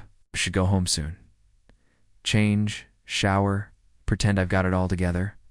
"Or," I said, "you can stay a while longer. Coffee's not great, but the company's solid." She laughed softly, covering her mouth like it surprised her. "All right, 1 more hour." I poured the coffee and reheated yesterday's muffins. She walked around the garage like it was a gallery, stopped at the photos tacked to the corkboard me and the old shop owner from back in the day. A few snapshots of restored classics, a dusty Polaroid of me at 22 with oil on, my face, and too much confidence. "You look younger in this," she said. I was, but I didn't feel it. She turned the photo slightly as if trying to read something behind it. "What made you stay here? In this town? This garage?" "Because it's mine," I said. "Not in the legal sense, but in the way that it holds me. Because I couldn't run fast enough to leave all the broken things behind, so I learned to fix them instead." She looked at me for a long time, eyes quiet and searching. "It's beautiful, and a little sad. Most true things are." She sat back down, holding her cup like it was the only warm thing left in the world. "I've been thinking about what comes next," she said. "Not just us. Everything. The house. My mother's things. The job I'm not sure I love anymore. It all feels like a closet full of clothes that don't fit. So get rid of them," I said. "Start fresh. Keep the pieces that still feel like yours. It's not that easy." "It never is," I said. "But what's harder, staying in a life that isn't yours, or building one slowly, one hard choice at a time?" She didn't answer right away. Just stared into her cup, the silence between us stretching into something tender. "What if I don't know who I am without the mess?" she asked. "Then maybe now's your chance to find out," I said. "You don't have to carry everything just because you've always been the one who could." Her eyes welled, and she didn't blink them away this time. "God, why do you always say the exact thing I'm trying not to admit to myself?" "'Cause someone should," I said. "Might as well be the guy who knows how to keep engines running past their limits." But hour turned into 2. We didn't mark the time. We just let the moment stretch without expectation. When she finally stood to leave, she didn't do it like she was retreating. She did it like someone ready to take a breath. "I have a lot to figure out," she said, "but I'm not doing it alone this time." "You're not," I said. "Whenever you need to come back, this place meets, all still here." She looked at the couch, the table, the tools scattered across the bench. "You've made something out of the quiet," she said. "That's rare." I walked her to the door, stood just inside the frame, while she stepped into the light rain. Oh. She turned back before getting to the sidewalk. "Thank you for not asking me to be more than I can be right now." I gave her the smallest smile. "You're already more than enough. You just don't believe it yet." She stood there for a second longer, like she wanted to say something else, but instead she just nodded and walked away. Her silhouette folding into the silver-gray morning, I stood in the doorway long after she disappeared. The air inside me full of her presence even though she was gone. And I knew this wasn't just about comfort anymore. This was about becoming her. Me. Us. We were slowly building something, not with declarations or milestones, but with presence, with trust, with the quiet decision to stay when it's easier to leave.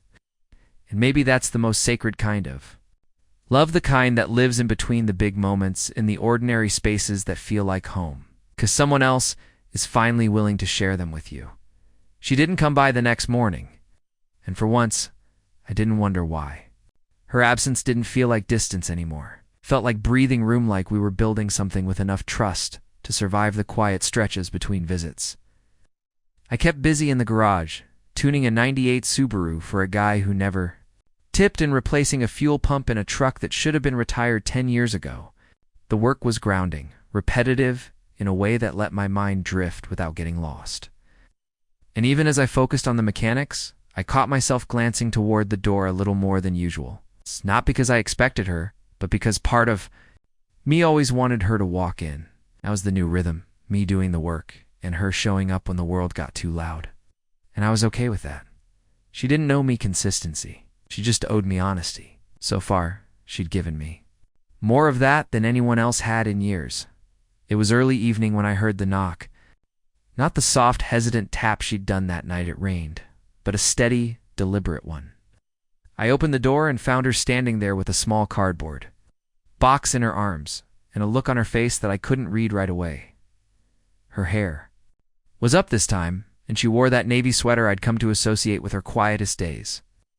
"I brought something," she said. "Come in," I replied, stepping aside. She walked in like she'd been here 100 times, like she didn't have to ask for permission anymore. She set the box down on the table and opened it, revealing a mess of old photographs. Letters, folded receipts, and a faded notebook with a cracked spine. "I started clearing out my mother's things," she said. "Didn't plan to keep much, but I found this." She lifted the notebook and held it like it was fragile. It's hers, a journal, full of things she never said out loud. I sat across from her as she flipped it open, her fingers careful on the pages. She wrote about everything, Lena said. Regrets, memories, things she wanted to say but never could. Letters to me, she never mailed. I didn't know whether to read it or burn it. I stayed quiet, let her keep talking. She was harder than she needed to be, stubborn, cold sometimes. But this. She tapped the page. It proved she felt more than she let on. She handed it to me and leaned back, watching, skimmed. A few entries, short paragraphs, in slanted cursive, heavy with grief and apology. I saw her wearing that navy dress today. The one I never told her looked beautiful on her. I wish I'd said it. I wish I hadn't been so afraid to be soft with her. I looked up at Lena, but she was already staring out the window, eyes glassy. "It hurts," she said, to know the love was there, but hidden under layers of fear. And now it's too late to say anything back. I handed the book back to her and said quietly, "Then maybe the way you love now is how you answer her. Maybe every soft word you speak is one she couldn't." She nodded, not fast, just enough, to show she heard me. I keep thinking about what gets left behind when we're gone. Not the stuff, but the echoes. The way we made people feel. And I realized, I don't want to leave questions behind. I don't want the people I care about wondering if they mattered to me. I swallowed hard, because I knew she wasn't just talking about her mother anymore. "You don't leave questions," I said. "Not with me." She looked at me again, really looked, and for a second it felt like the air shifted around us. She reached across the table and took my hand, held it without hesitation. "Then I want to be here," she said. "More than just sometimes. Moving in, not rushing, but being here when it matters, when I want to. And I want to more than I've let myself admit." "You don't have to explain," I said. "I'm just glad you're here."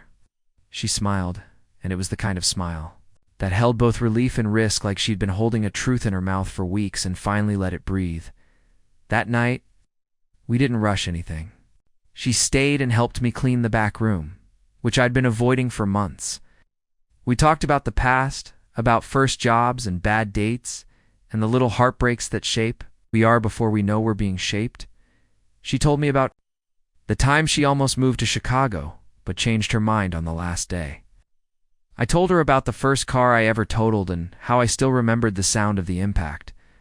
We didn't touch much, just passing brushes. Hands meeting when we reached for the same box, shoulders bumping as we moved around tight corners. But every moment felt like it had weight, like it was building something steady beneath us. The time she left, the space between us felt different. Not smaller, just ...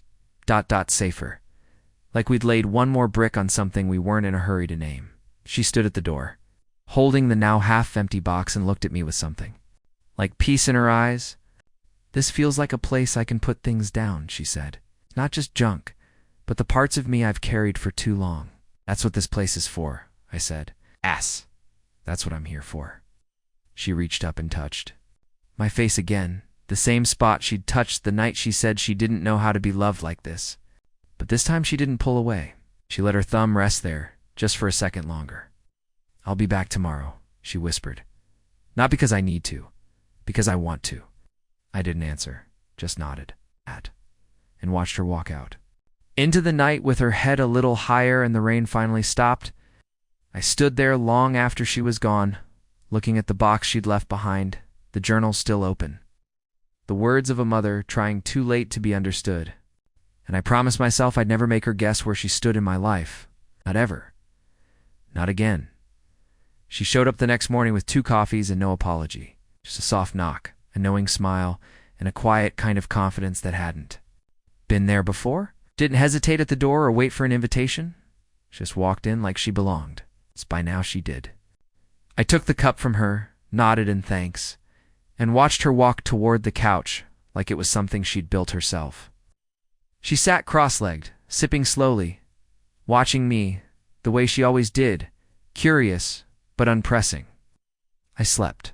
She said unprompted. Really slept. No dreams, no panic, no waking up thinking I'd forgotten something. I smiled. "That's good." "Strange," she added.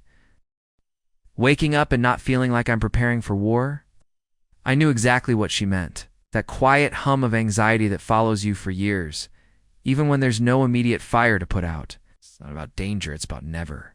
Feeling like you're allowed to relax.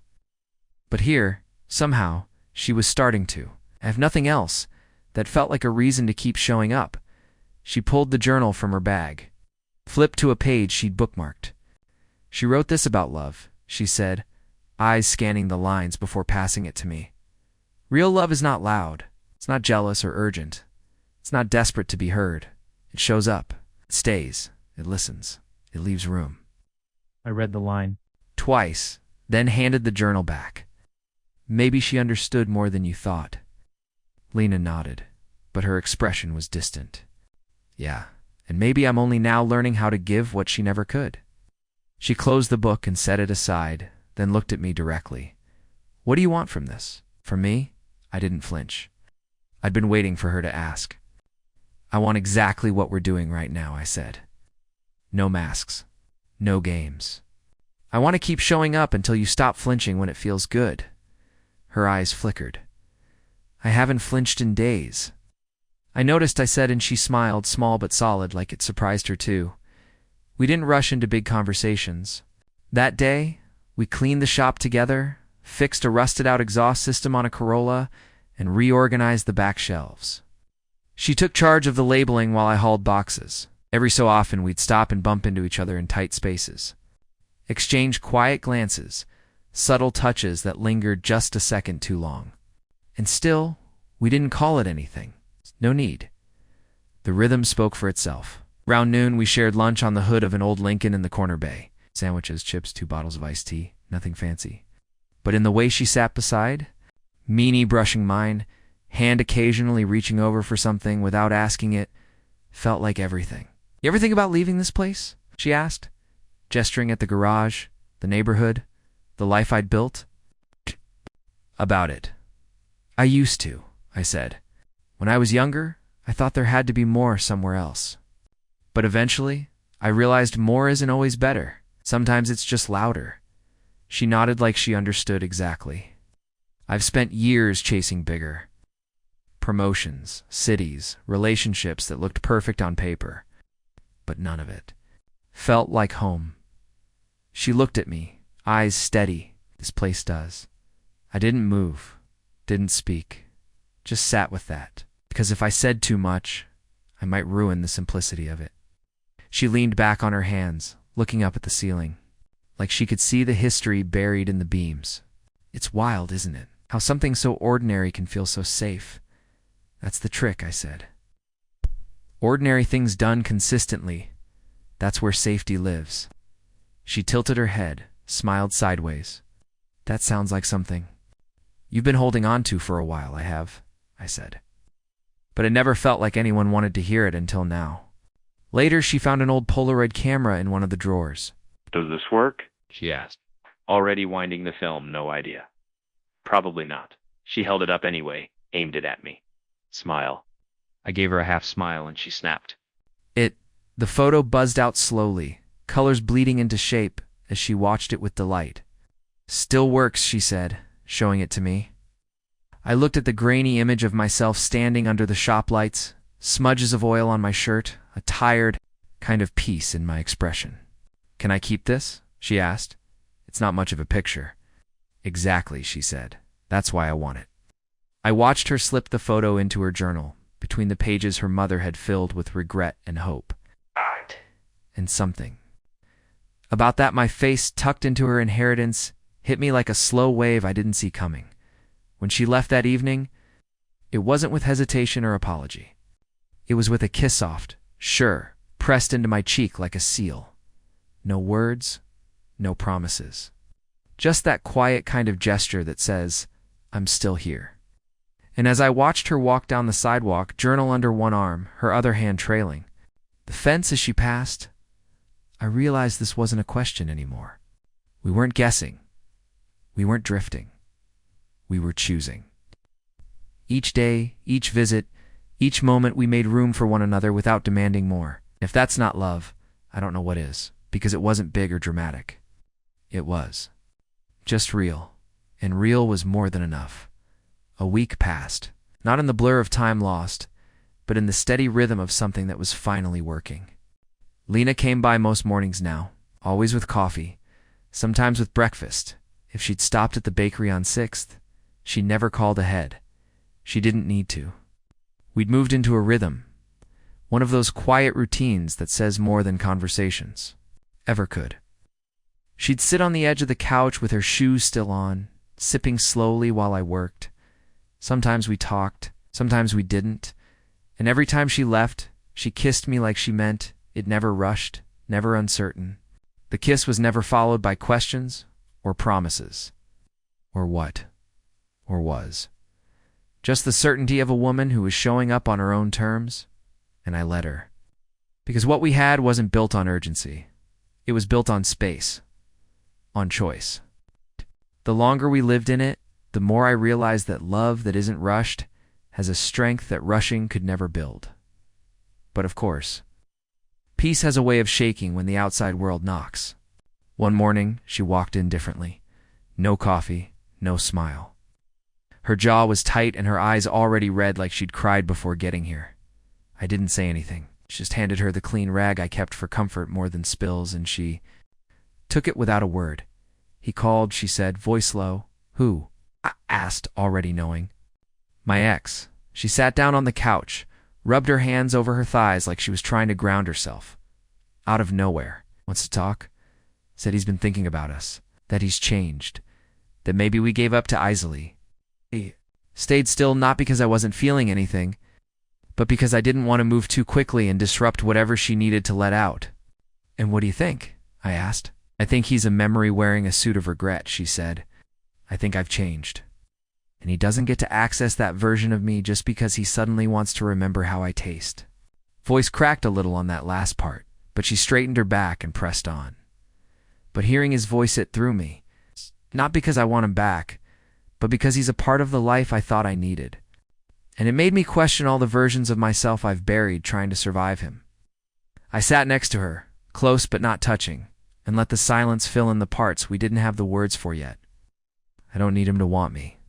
She added, I just didn't expect the echo to sound so loud. That's what echoes do, I said.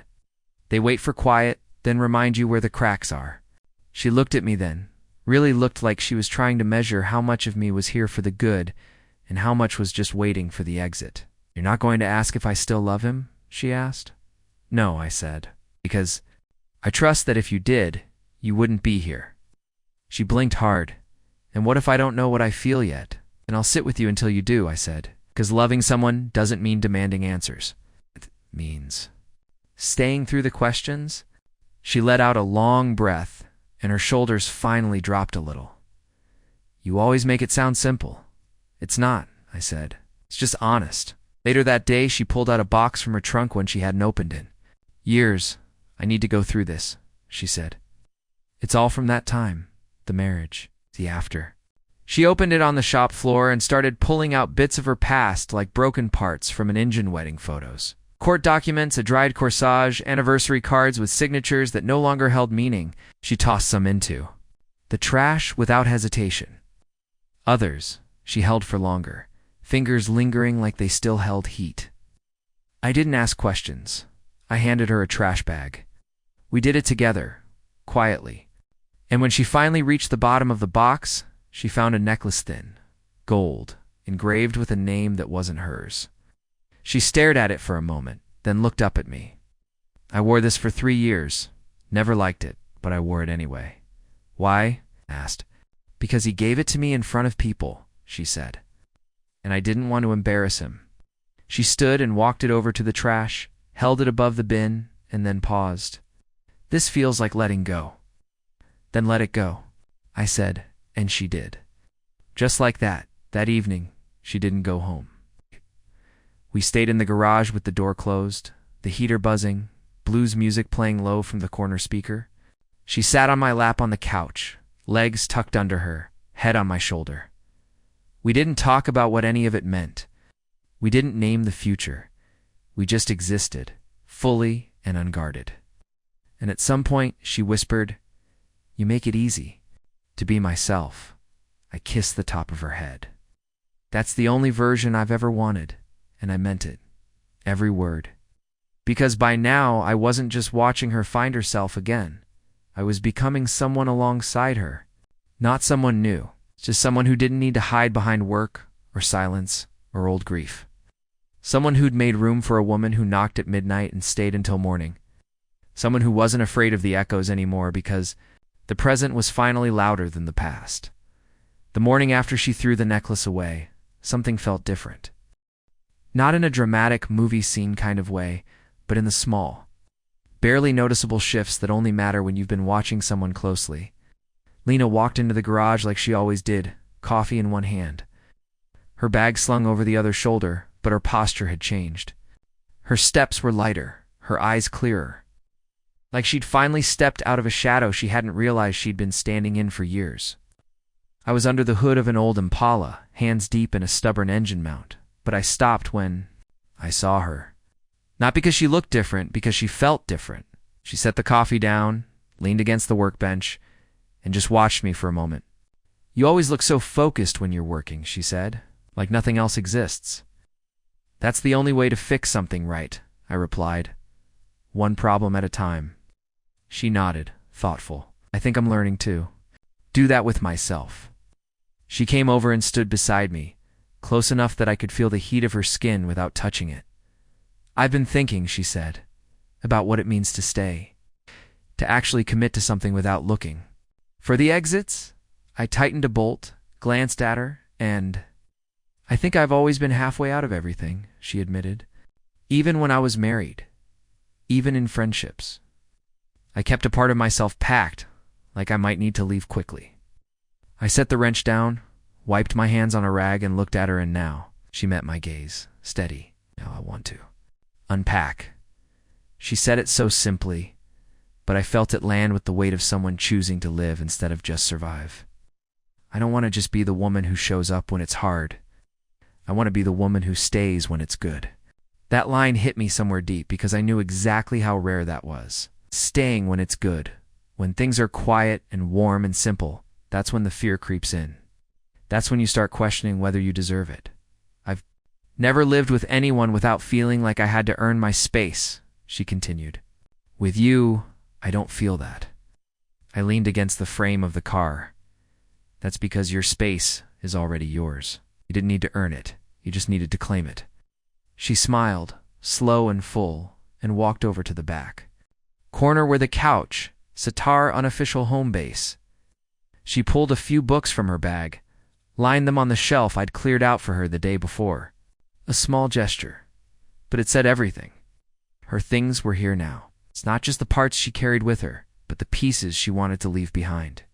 I know this isn't a house, she said, gesturing around the garage. It's not a polished apartment or a place with throw pillows and a dishwasher. I chuckled. It's barely a place with heat, but it feels like home, she said, not because of the space, because of the person in it. That night, we sat on the couch, wrapped in a blanket, her feet tucked under my legs. The record. Player humming in the background. It wasn't a grand night. No anniversaries, no milestones. Just two people learning how to be still together. Can I ask you something? She said, voice barely above the low brass of the music. Anything? Do you ever get scared? I thought about lying. About saying no, not really, that I've always been grounded and sure, but she deserved better than that. Every day, I said. I'm scared that I'll screw this up, that I'll say the wrong thing or not say something when it matters.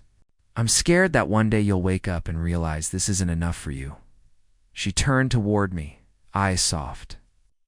I'm not looking for perfect. I'm looking for real. And this what we have, it's more real than anything I've ever built with someone. We stayed quiet after that, letting the words settle like dust in sunbeams. And somewhere in that silence, she reached up, cupped my jaw, and kissed me. Not like a first kiss, not like a maybe, but like a choice. Like a woman who had packed up every version of herself that needed to run and decided for the first time to stay. And when we pulled apart, I didn't say anything. I didn't need to, because it was all there, in the way she rested her head. Against my chest, in the way my arms wrapped around her without hesitation, in the way the garage lights flickered above us like they were trying to tell their own version of our story. We didn't fall in love that night. We'd already done that. We just admitted it to ourselves for the first time. And it didn't feel like a high or a fire or a flood. It felt like warmth, like weight. Something solid that wouldn't leave, even when the doors closed and the music stopped. Something that stayed. The next few days moved slow and steady. Like a train easing into motion, nothing rushed, nothing dramatic, just consistent. She was there every morning now, no longer with hesitation, but with intention. Sometimes she'd arrive before I opened, already holding her coffee and waiting outside, like she belonged to the start of my day. We didn't talk about what we were doing, didn't label it, didn't try to measure or compare it. But it was obvious to both of us that something had shifted. Space was no longer minute, it was ours. Her book was left open on the couch, her cardigan draped over the backrest, her scent subtly woven into the air like a second layer of oxygen. She didn't ask to move in, didn't bring luggage. She just began leaving pieces of herself behind on purpose. And I let them stay. I wanted them to stay. I'd spent so many years keeping things neat in order, untouched by anyone else's habits. Now I caught myself hoping she'd forget something, her scarf, her keys, her presents, just so I could feel her in the room when she wasn't there one night. She brought dinner takeout from the Thai place down the street and we ate on the hood of an old Pontiac in the back bay. She swung her legs gently while she ate, telling me stories about her 20s, about the things she used to believe were permanent that turned out to be practice. I told her about my first mechanic job, how I stripped a bolt so bad I thought I'd be fired on the spot. We laughed about how small the world gets when you're stuck in your own head, how freeing it is when someone else finally sees in you what you were afraid was invisible. After dinner, she stood up, walked around the shop slowly, almost thoughtfully, and then turned back to me with this look I couldn't quite name, peace mixed with something deeper. This place, she said, was supposed to be temporary, just somewhere to land for a while. But now it feels like I've been circling it for years, like I was always going to end up here. She didn't mean the garage. Not really. She meant me, us, the space we'd carved out not just from square footage, but from time, from intention, from letting each other in when we could have stayed locked behind old fears. I used to think love was something you had to fight for, she said. Like it wasn't real unless it came with drama or sacrifice. But this what we have, it's not loud, it's not desperate. It's just here, walk toward. Her, not rushing, just matching the pace of whatever it was we'd created. That's because we didn't build it out of fear, I said. We built it out of showing up. She nodded, eyes full. I'm not afraid anymore, not of staying, not of being seen, not even of being loved. I reached out, touched her face, brushed a strand of hair behind her ear. Then let this be the place you stop running. She leaned into my hand, eyes closing for just a second. I already have. That night she asked to sleep there, not because she was tired or upset, but because she didn't want to leave. I cleared a space in the back room, laid down a mattress I kept for overnight jobs, and we curled into it like we'd been doing it forever. There was no rush to undress, no fumbling for heat. We just laid there, forehead to forehead, talking about things that didn't matter, movies we hated, food we loved, songs that got stuck in our heads for no reason. And somewhere in the quiet, she whispered, "This is the first time I've shared a bed without bracing for something." "There's nothing coming," I said. "Just rest." "Ouch." She kissed me once, slow and sure, and then turned into me, her breath soft against my neck. And that was it. We didn't need more. We didn't need fireworks or declarations. We just needed the truth that was already there, quietly pulsing between us like a second heartbeat. The next morning, she made coffee while I changed the oil on a Mustang. She danced a little while the pot brewed, nothing big, just a sway of her hips to a song in her head. I watched her like a man who had everything, because I did. Not in a flashy, world-stopping way, but in a way that mattered more. I had peace. I had presence. I had her. And when she handed me that cup, smiling with sleep still in her eyes, she said, "I think I want to bring more clothes here. Maybe keep my toothbrush in the bathroom." I didn't flinch, just smiled. "There's space." "I don't." "Want to rush it?" she added. "You're not?" "You're choosing it," I said. And she nodded, like that word meant more to her than any love letter ever could. She wasn't falling anymore. She was choosing. So was I. The garage looked different now, not in any obvious way. Same cracked floor, same rusty toolboxes, same heater that wind when it turned on, but it felt warmer, fuller, lived in.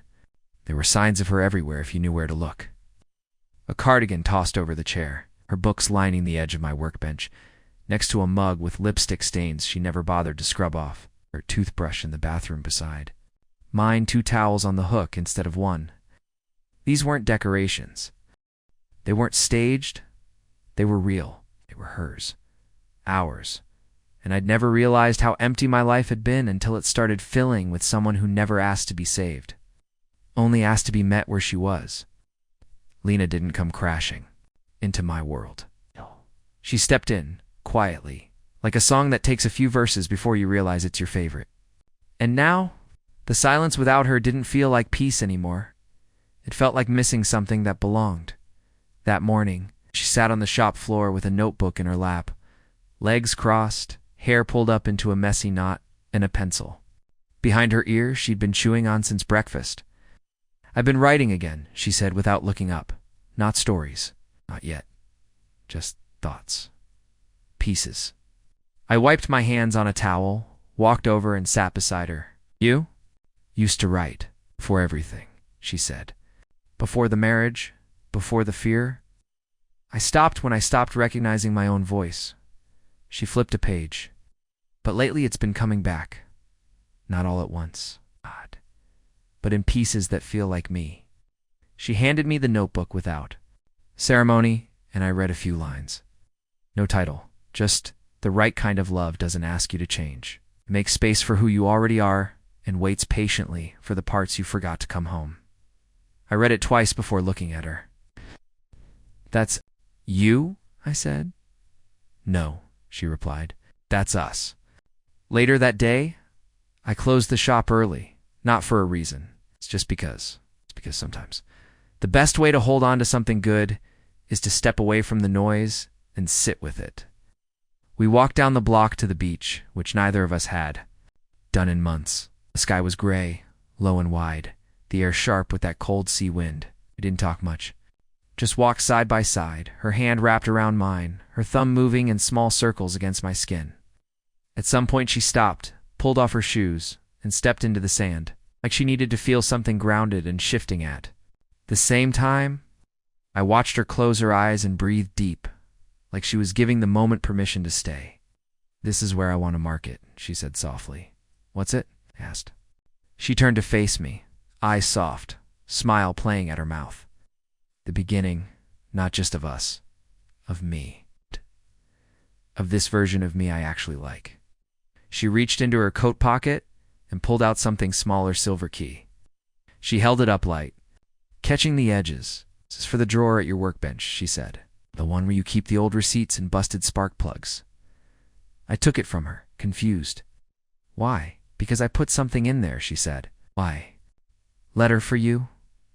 For if I ever forget.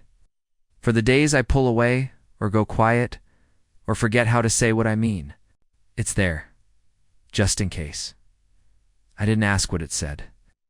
I just closed my hand around the key and pulled her in. "You don't need backup plans," I said. "You're here, I know," she said, "but I've never had a place where I could leave a part of me behind and trust it would still be there when I came back. This is the first time I do." We didn't say "I love you" that day. We didn't have to. The words lived in the way we stood barefoot in the cold sand, in the way I tucked her hand into my coat pocket when the wind picked up, in the way she leaned into me without asking. That night, back at the garage, we danced. No music, just us.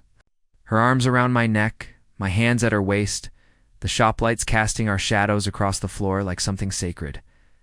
"I think I used to believe love was supposed to save me," she whispered. "But it didn't. I saved myself. And then I met you." I didn't respond. Just kissed her, slow and quiet and certain, like punctuation on a sentence that didn't need a rewrite. We didn't have a plan, no timeline, no rules. Just this rhythm we built one morning at a time with coffee and silence and the choice to stay. Months would pass, and seasons. And one day I'd open that drawer and find the letter she left. Maybe when she was away visiting her sister, or maybe Just when I missed her voice in the middle of a quiet afternoon. And I'd read it and smile and know she wrote it not out of fear, but as a gift. A piece of herself she trusted me to keep, because that's what we became. Not a rescue, not a fix. Just two people who learned how to be soft in a world that tried to make them hard. Two people who stopped running and started building. Something small, something real, something worth staying for. Up next, you've got two more standout stories. Right on your screen. If this one hit the mark, you won't want to pass these up. Just click and check them out. And don't forget to subscribe and turn on the notification bell so you don't miss any upload from us.